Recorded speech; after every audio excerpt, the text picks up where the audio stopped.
Welcome back, Mother Duggars. Fun one. So fun today. 2020 Kenworth T680 with a an ick. EPA 17 MX-13 PACCAR. Thanks. Reason for this is replacing the compressor head. Why am I replacing the compressor head? Well, cooling system has been getting pressurized, and okay, it always gets pressurized under normal use, blah blah blah blah blah. It's been getting more pressure than normal. Coolant level is low, and I'm like, oh, cool, that's fun. But I didn't have my tester with me, so I parked it, and then the next morning I came in and I opened the cap, and let's see if it does it.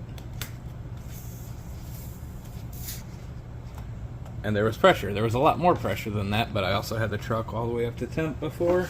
La-di-da. So it's like, oh, that's fun. And the color is good. Tastes fine. Smells fine. And I tested it with the refractometer, so that's good. Which is why I'm going to reuse the coolant, because you have to drain the coolant, because there's coolant lines, for the compressor head. And when the head gasket fails, or either the head or the head gasket, typically a head gasket fails, it'll pressurize the cooling system. So the quick way, one way to tell, you start it off stone cold, let it build air pressure. Once it builds pressure, pop the cap. Oh look, there's pressure in the system. The other way to tell is the big line is the discharge line from the compressor over to the air dryer. You unscrew that, you backfeed air through it, you'll get pressure up in the reservoir. So since I'm saving the coolant, I have a big mortar pan, and I have a little bucket down there to try and reduce splash. On there, lower hose, is 8mm or 5/16 Allen. Ta-da! And you get it? If I can see. Yeah. And position that a little bit better. Yeah.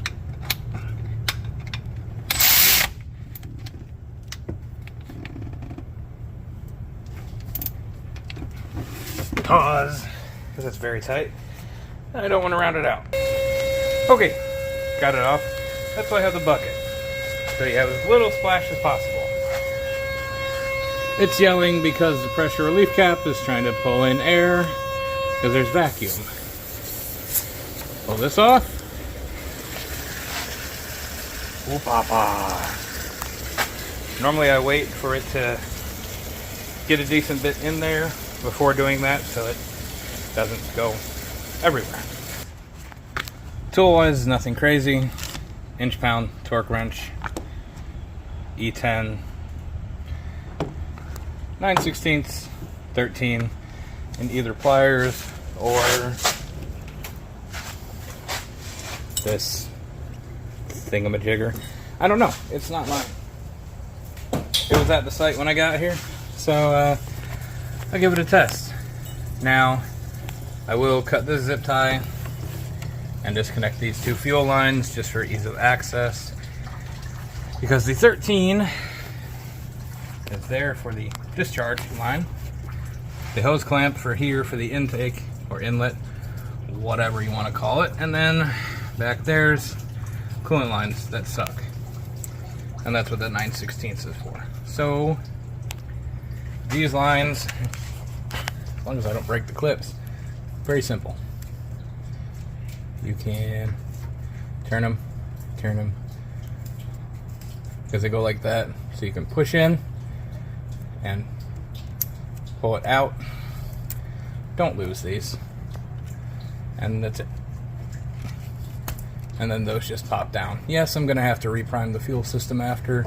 I know, it's super fun, but it gives me more space, and I like that.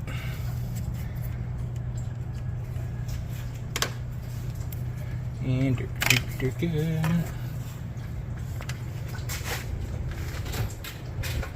the line, cut the zipping tie in. And that way, zip tie moved. These are out of the way, which helps out, like I said, substantially. And I'm going to move that clip so I don't lose it, because they are good clips. And if I ever have spares, I keep them like nobody ever does. Wait, never mind. I didn't say that. So, let me do that. Let me get this 13 out of the way, get this hose up and off. We'll be back. Okay, for these discharge lines, they like to be in there pretty good. So, if you're nice and careful, pry bar, you can boop, boop, boop, boop, boop it up. And, okay, had somebody talk to me. I wiggled and jiggled up here and just kind of worked. Pried up here some, pried back here some, here, easily, because I didn't want to bend the shit out of that. But now that that's up and out of the way, it's so much fun. And this one's 9/16. Get this little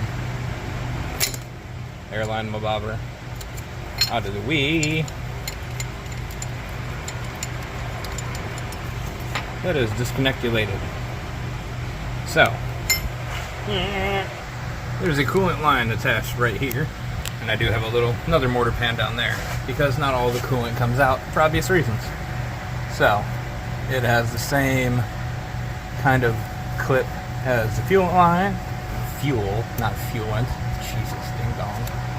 And when you get new lines, always replace the lines when you do this, because they're plastic and they suck and they break. The clips are good. Keep the clips. Never a bad thing. And then here is number dos.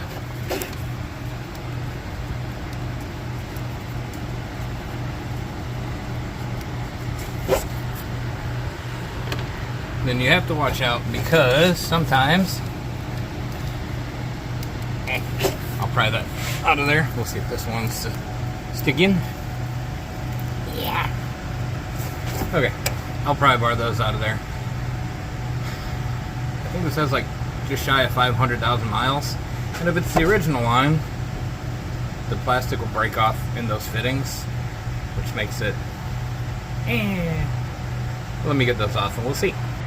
Got those popped out. It doesn't look like the plastic broke off in there, but again, the lines are getting replaced. So now that everything is out of the way, this discharge line is fun. If you ever have to replace one, I'm so sorry, because it feeds under where? It's an underwear. So it's this line goes. Oh, it's a pain.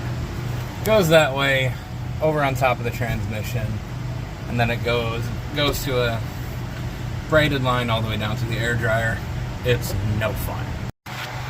Alright, when you go to take this off and put it on, whatever, there are 8 bolts. There's one back here.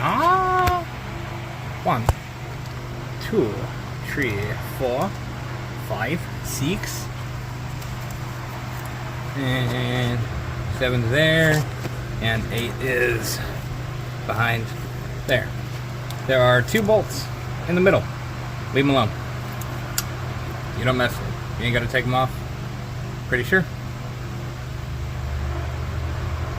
I don't think. No, those just stay there. I'm a ding dong. Because those are already in the new head. Okay, yes. Those 2 are already in the new head. You will have to swap over the fitting for the coolant. Why do I not have... Okay, there it is. Right? No.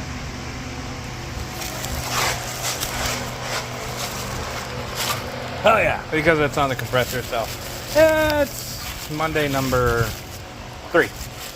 So you have one of the coolant line fittings goes there, the other one goes there, and my instructions just flew off. And they use these sealing washers. I get all 4 because there's 2 on here, but if the lines break off in the block, fastest, easiest thing to do is just remove the fittings. I need to go get my paperwork that flew away. Okay, I turned off my fan. It also does come with new bolts. Do not reuse them. They're torque to yield. Yeah. It tells you, oh look, there's 8 of these all around the here. There's a torque sequence and the specs. And yeah, for the outer 8, and then the middle 2 after you do all the outer 8. Yeah, it's fun. Super fun. Not difficult. Not at all. But yeah. So I really don't feel like fighting the hold down belt for that line, which is why men make swivel. Man has swivel, because it can even go all the way back there. It's going to be the biggest pain to get to that one, and there we go, right there. But swivels, beautiful things. Now if I were to take that coolant line off before, they'll give me a little bit extra room. I hate these coolant lines and these connectors. I've done one before. I put the connector on, put the line right, held vacuum, held pressure, truck got down the road. Hey, I'm losing coolant. Great. Stupid clip. I hate these clips. They suck so bad. So, let me get, I never take these off in any particular order because the head goes bye-bye anyway. So, let me do that. Now that I've had all the fun that I had to have to get those out, you just get it and let it up and pull. And that's why I pull those fuel lines, because it makes it that much easier. And coolant. And more coolant. Here's the old gasket. Here's valve. Yummy, yummy. It is sharp because it's thin metal. And you gotta break the seal.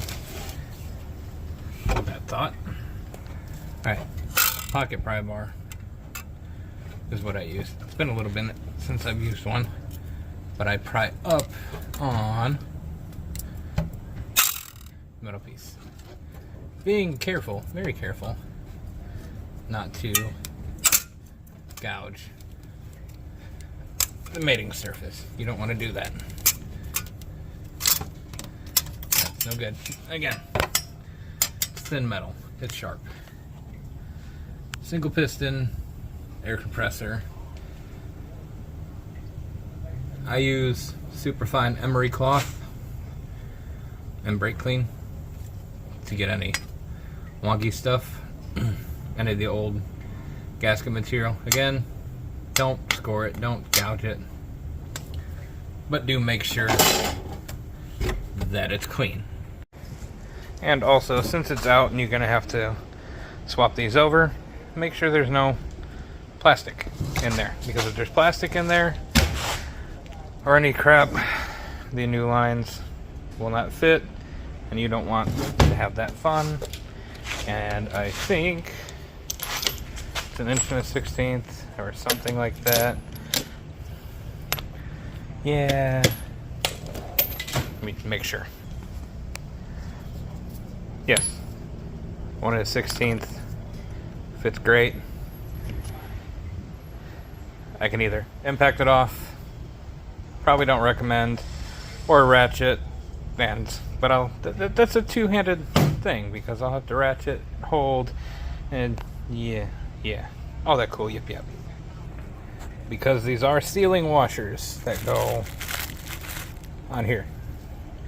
You don't put anything on the threads. You found an old one. Just had them. These are the old ones. I'm a ding dong. See? No goop on the threads. No goop. No goop. The washers are sealing washers. And the torque spec is the German kind of Guten tight. So, let me get these tight. But yeah. Okay, these coolant lines. That's one of them. That is this one. Goes like that. That one's the easy one. Then you have this longer one that goes from behind the head to the front of the compressor. And that is connected back somewhere this way. I'll get you back there somewhere, somehow. Yeah. There. That. So yeah.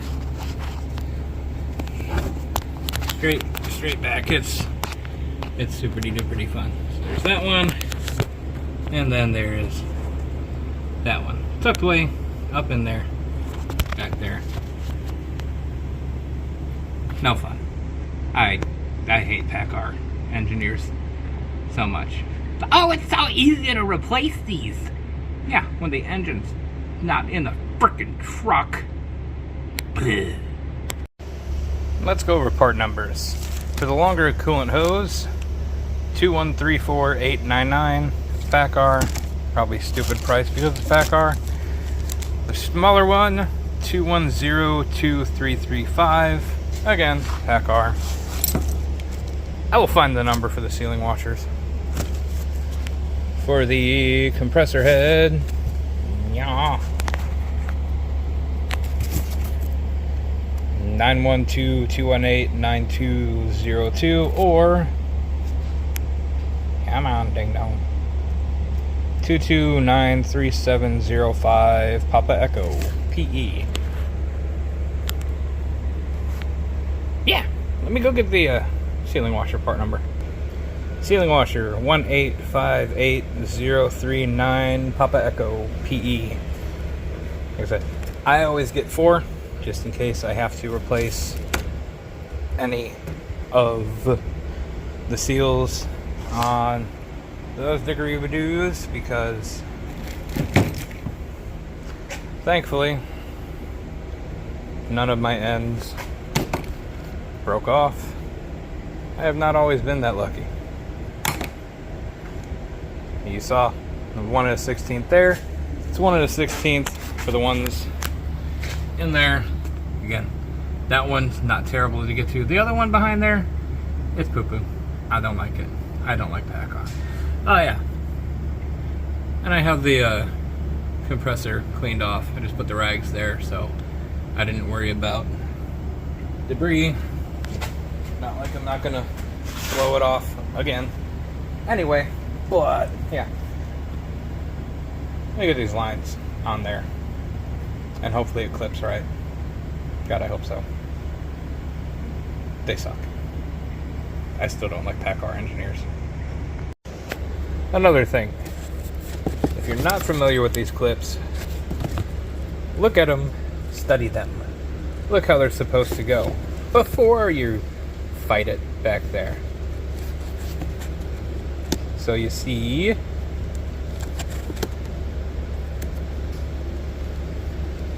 how it's behind this flat piece here. So it clips in to there. Anyway, you look and see how it is. You see how it's in there, there. So there's 2 different ways, parts of this clip. You have a flat side, then a not so flat side, and it just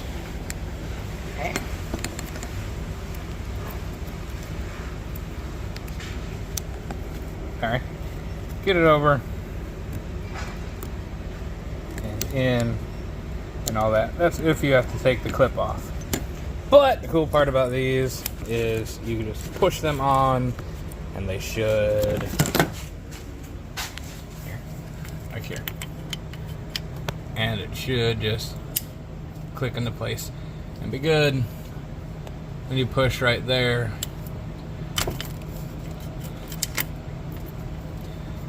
and that's how that works. I've always done it the other way. I guess that's the smarter way. Probably make it a lot easier to clicky-dicky it in back there too. And they always come with these little caps. Take the cap off before you try to stick it in there. And notice that my jar is, yes, empty.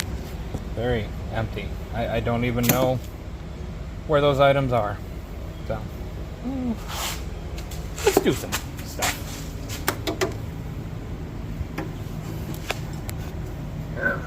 Whatever.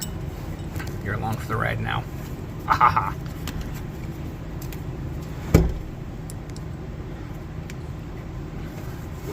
And on the whateverth hour, he said, "Let there be light." And boobies. Boobies are good. I like boobies. Everybody should like boobies.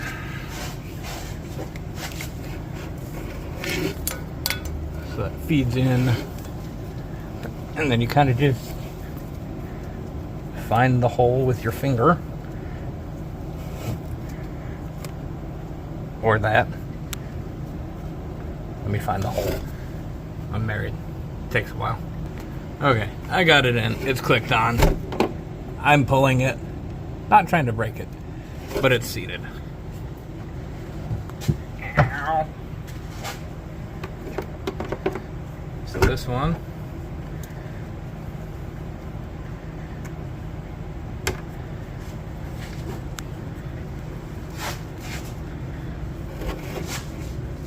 And once it's in, it will spin and all that good stuff. Stop it. Stop it. Click, push, spin. Whee! Alright.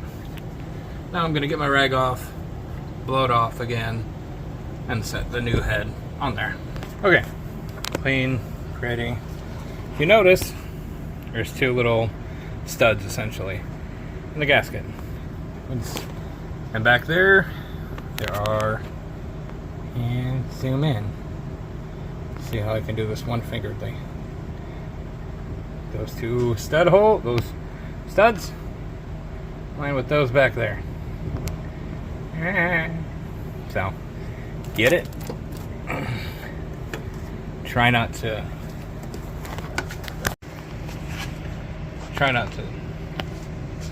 shit. I booped the wrong button. Get it? Try not to slide it, because you want that gasket to stay in a good place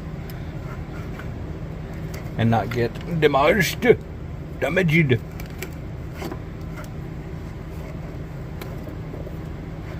And on the struggle bus, because that line is, yeah. Okay, I slid it like a bad boy. That coolant line isn't doing me any favors either. And neither is the one back there.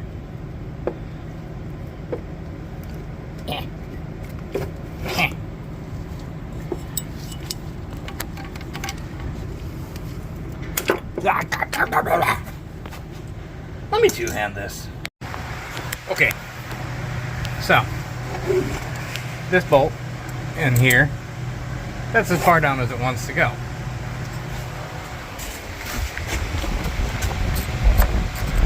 That's as far down as it should go. So,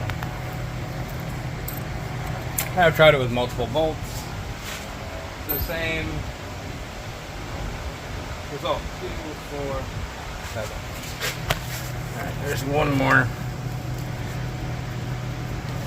Somewhere over right down.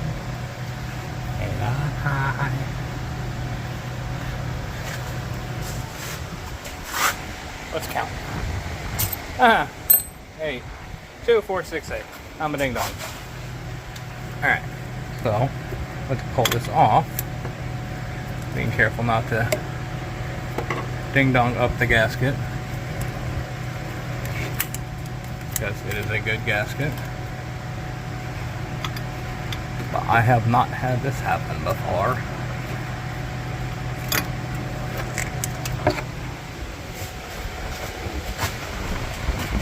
So why? Oh why?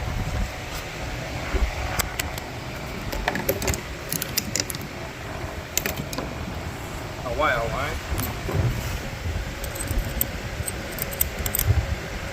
That's problematic.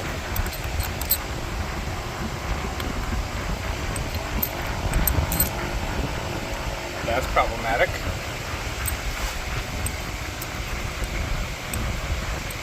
Here.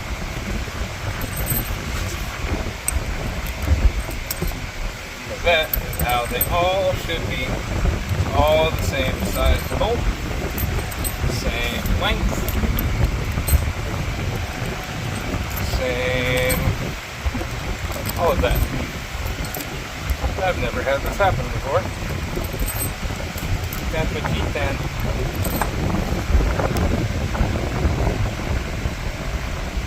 Well, and I'm not going to just force it, because, no.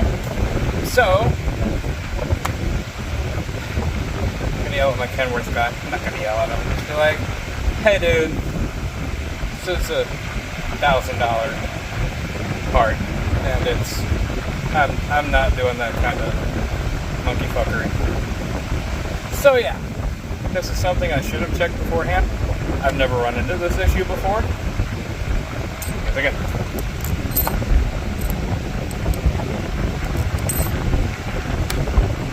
that's how it should be.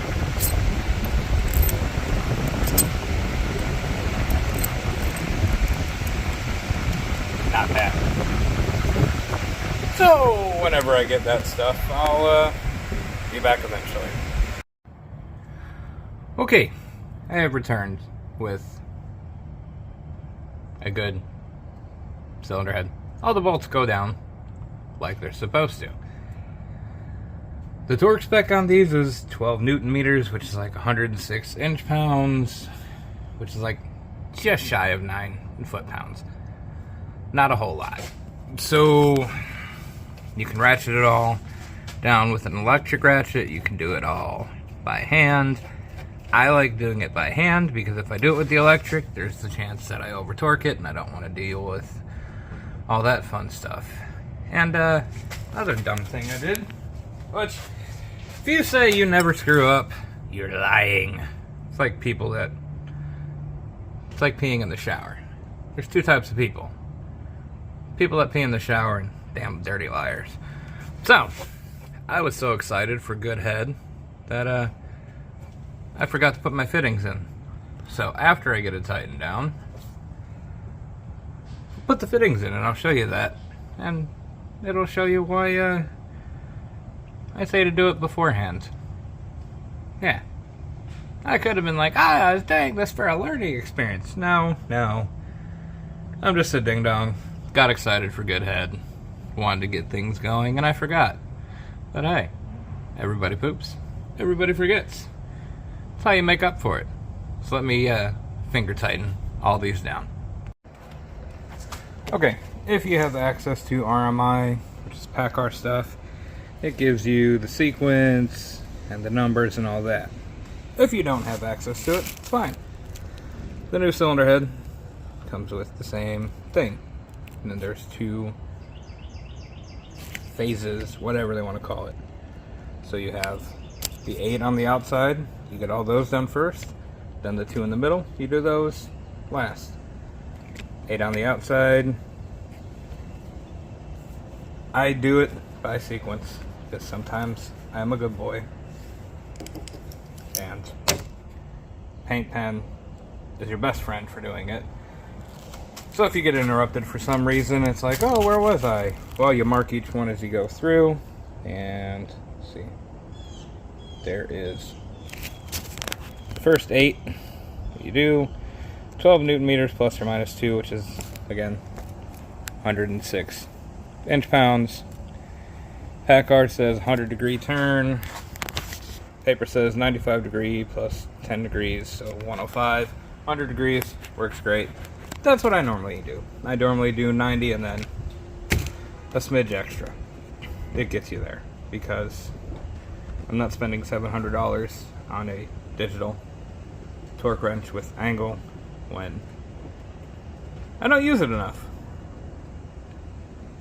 So yeah, let's get going on that. I will try to set this up some way, somehow, or I'll do it by hand, hold one hand and go one-handedly. I don't know. Another interesting thing, hold that thought. So, yes, it's an E10, but mine fell down and was very unkind to me. And I needed to get one of the bolts out.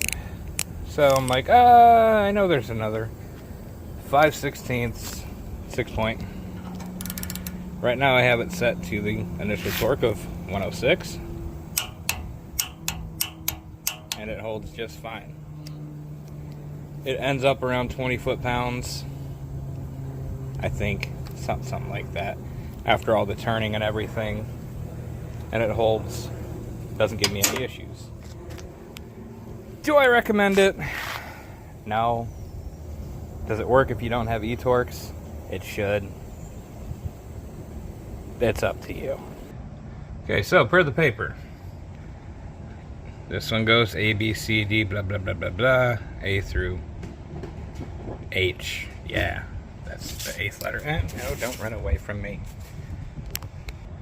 So, A is diesel on. Like I said, I just did these finger tight because I don't want to over torque them.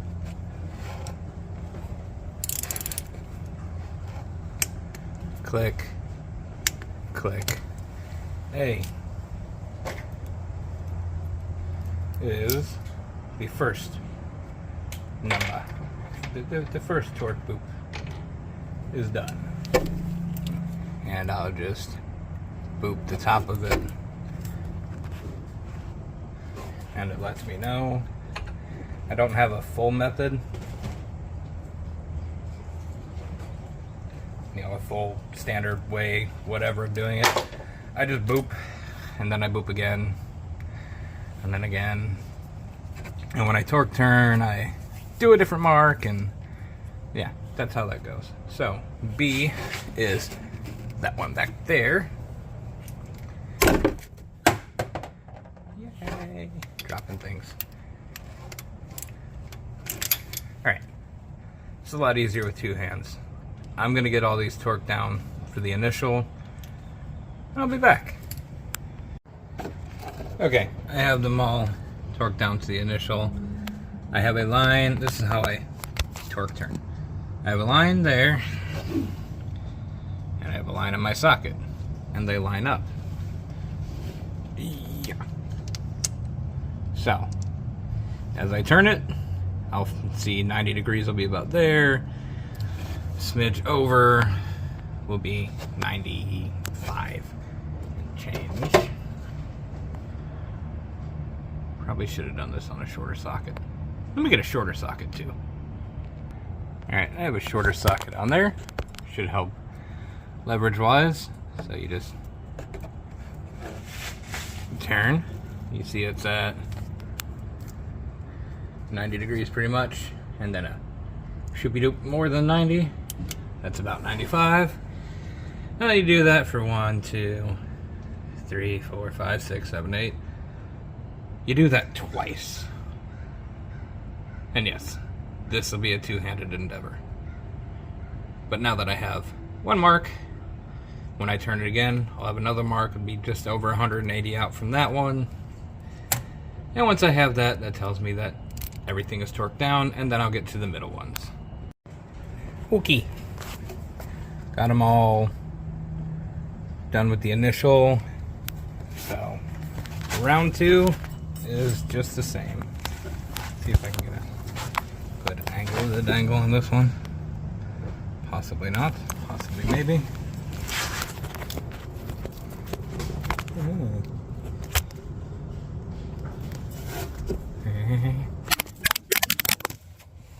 Or just throw you. I guess that's a good option too.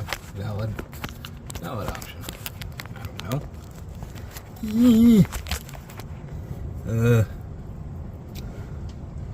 Good enough, I guess.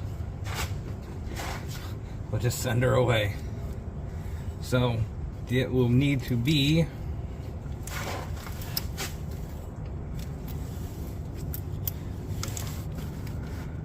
we'll need to end up right about yeah.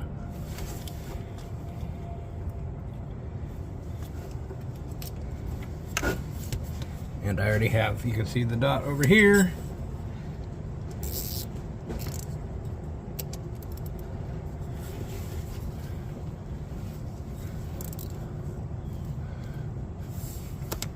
We get there. We get there eventually. And there. Dot lines up, all that. Got our 190 pretty much degrees, and I can just go ahead and fully mark that off. That way I know that one's done more than one way. Let me do that for the rest of them. Okay, everything, focus. All the exterior bolts have been torqued down. Now it's just number 1 and number 2, or IJ. Number 1 is here. Number 2 is that one. And just like the others, kinda, they get 12 Newton meters, 106 foot-pounds, but it's just one turn to 180 degrees, not 2 separate turns. So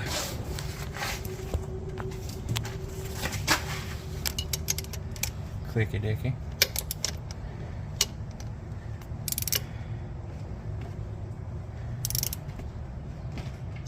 Click 1. Click 2.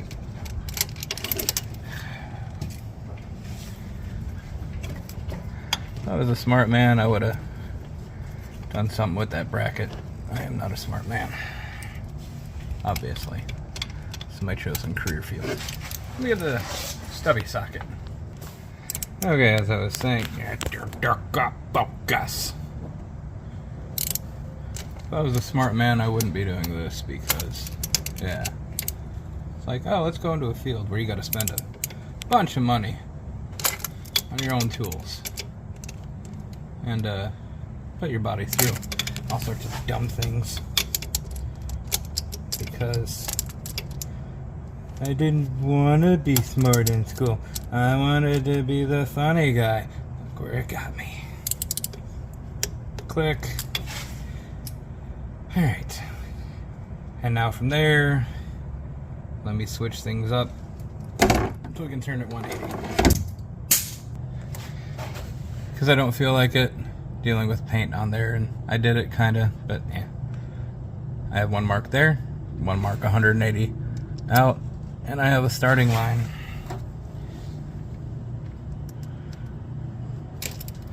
Don't. And I have, yeah. Yeah.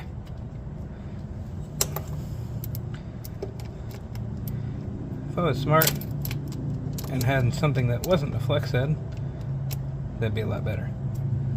I mean, I have a non-flex head, but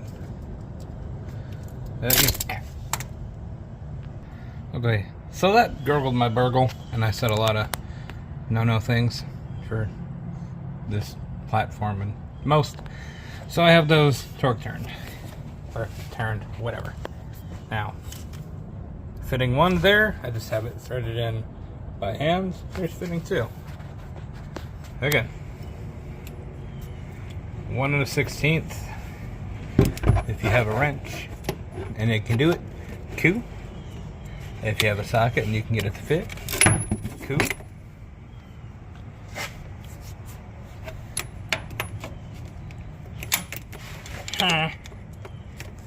This one back here. I should probably just move that frickin' light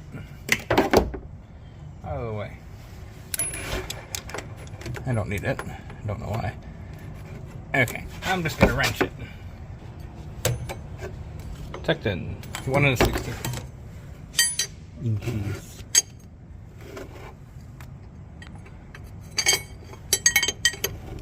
Is this the most efficient way? No. Click. This is why you do it before you put the head on. But I'm a monkey. And I don't always do the smart thing. But after I do the dumb thing, I say, hey, this was a dumb thing I did. You probably shouldn't do that. And if you do it, then that's on you. But you can't say I didn't warn you. I am a good example of what not to do.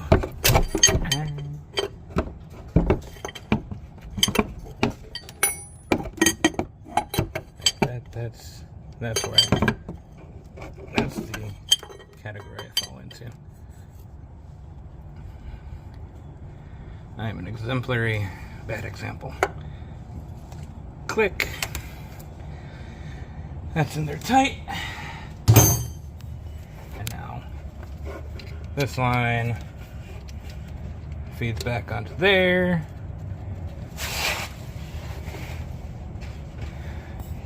You up the end of there. Spinny spin coolant line. Engage. Click test.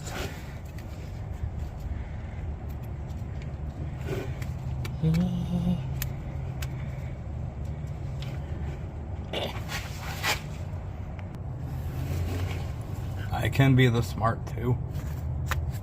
Dead end.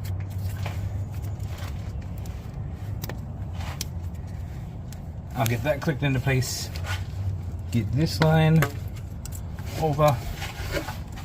Get it back on. See if it wants to play nice or if it doesn't. Focus.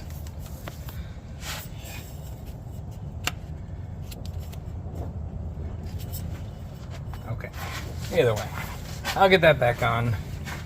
Then the two fuel lines, I have them zip tied out of the way just so they stop flip-flopping around. Let me get those all.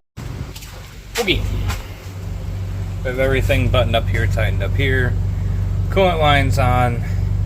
Airline on. For discharge, that's what it's called. Lube up the O-ring. You don't want to try to go in dry. Give it a little bit of lube. Loves it. Slips right in. Got the intake back in. Now,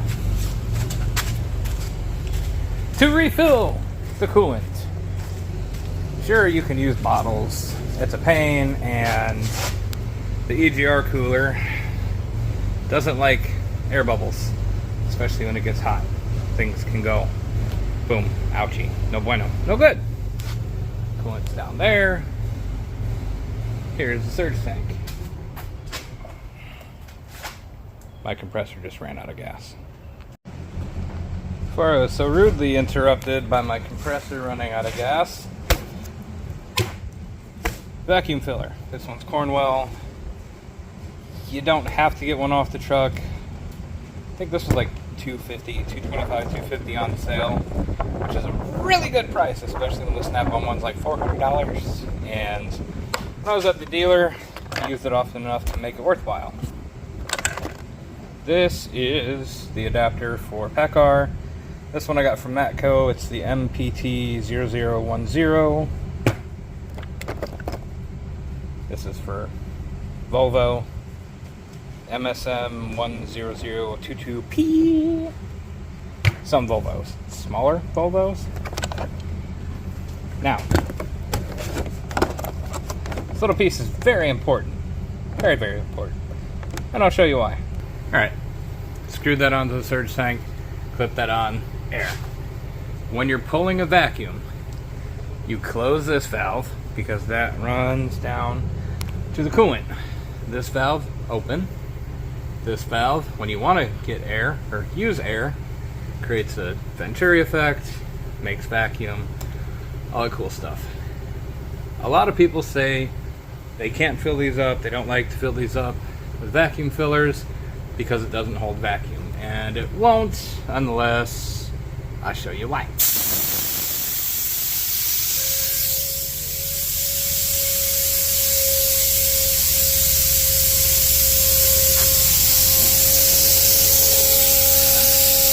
So you hear the whiny sound from the relief cap. Plug that off.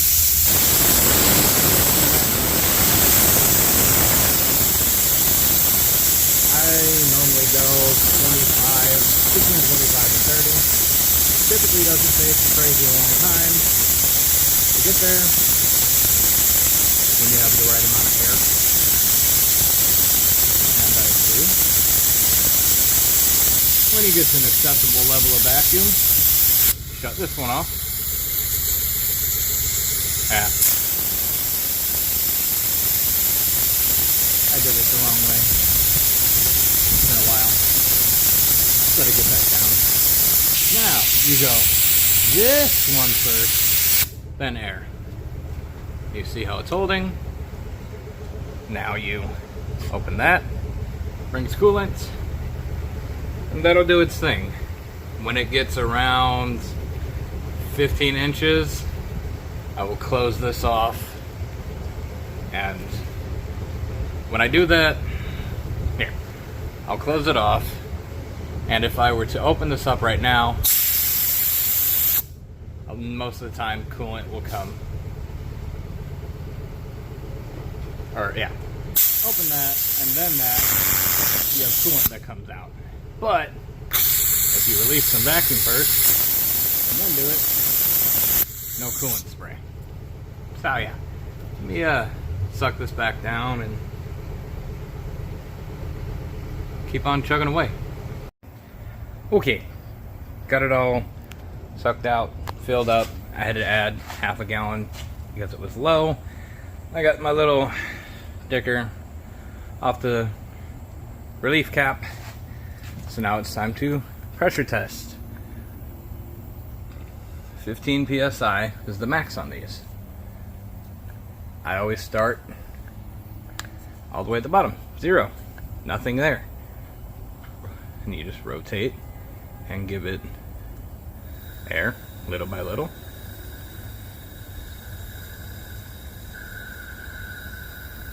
And when you do this, especially when you get about 15, you'll find out real quick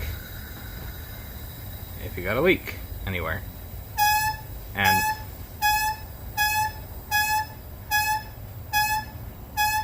drop it a little bit under for the relief cap. So that's functioning like it should. Okay.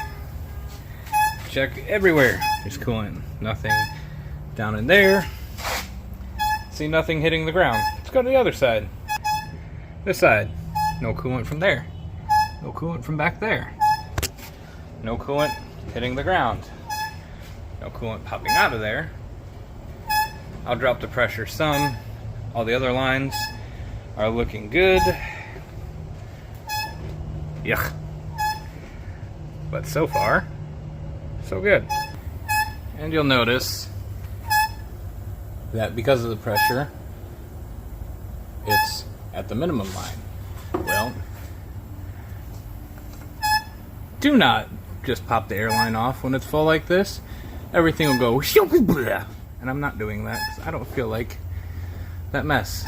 So you just turn the knob, and it releases it on its own, and the coolant level will also rise, like chicken. Chicken, I'll rise. I'll rise, chicken, I'll rise. I hope some of you understand that. Aqua Teen Hunger Force. Good show.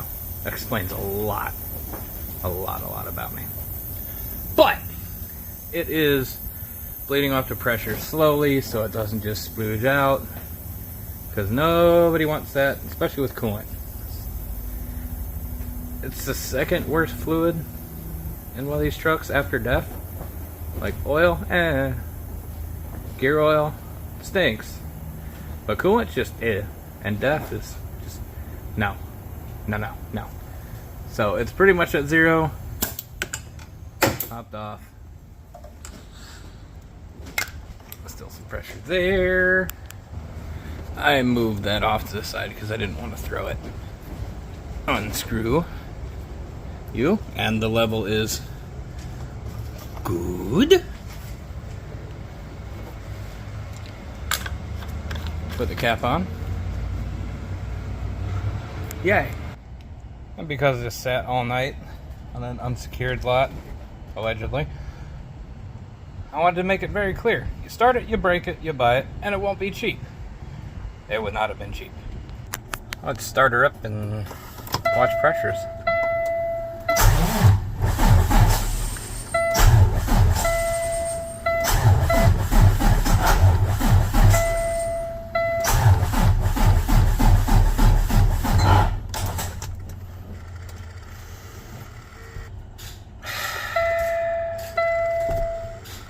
Jump it to start it.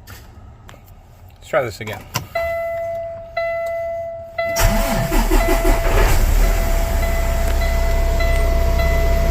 Watch pressure, make sure it builds up.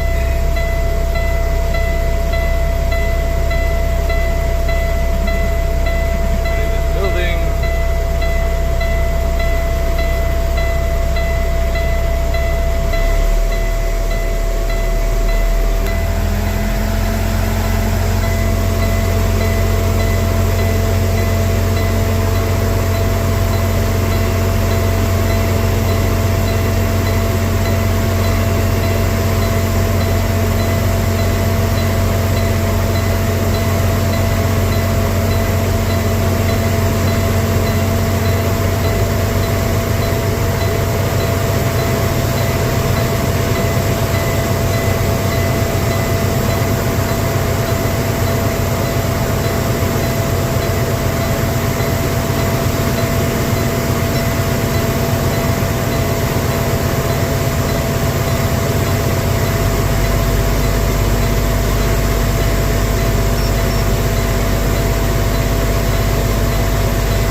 No leaks, no weird sounds. So no leaks, no weird sounds. Let's see if there's any pressure.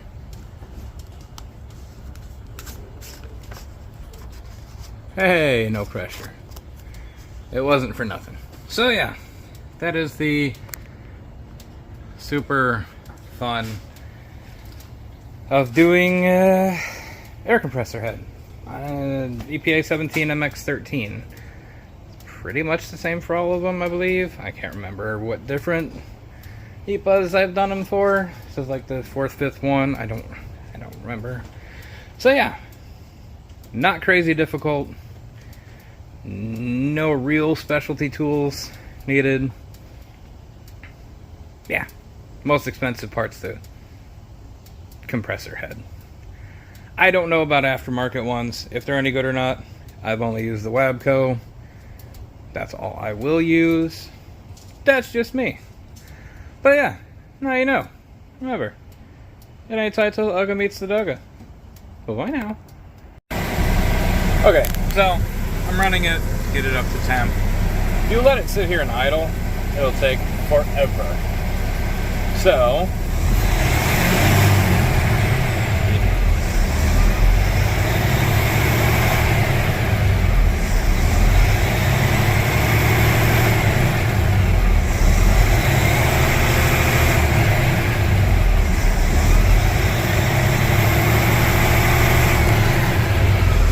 that, and the temperature goes up faster.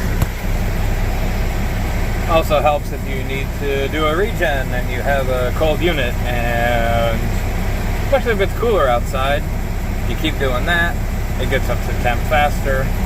I'm just making sure everything's good to go before I say, yep, it's good, and park it.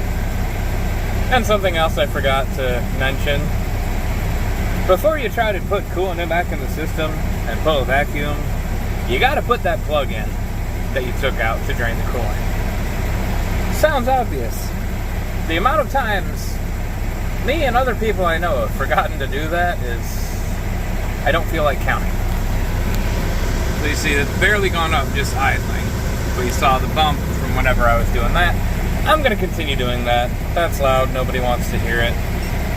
After it's up to temp, check everything again, make sure it's good. Okay, this was 7 minutes of my boop-de-doop-de, up, down, up, down, up, down. It's going to take a lot longer than 7 minutes to do that just at idle. Let's go look at things. Yep. Sounds about right. No leaks. No coolant on the ground. That's water. The drip drops are just AC because I'm sitting in the truck running the AC because I'm fat and it's the South. No coolant leaks. No coolant leaks. Good level. I'd call that good. So yeah. Now I can say goodbye. Bye now.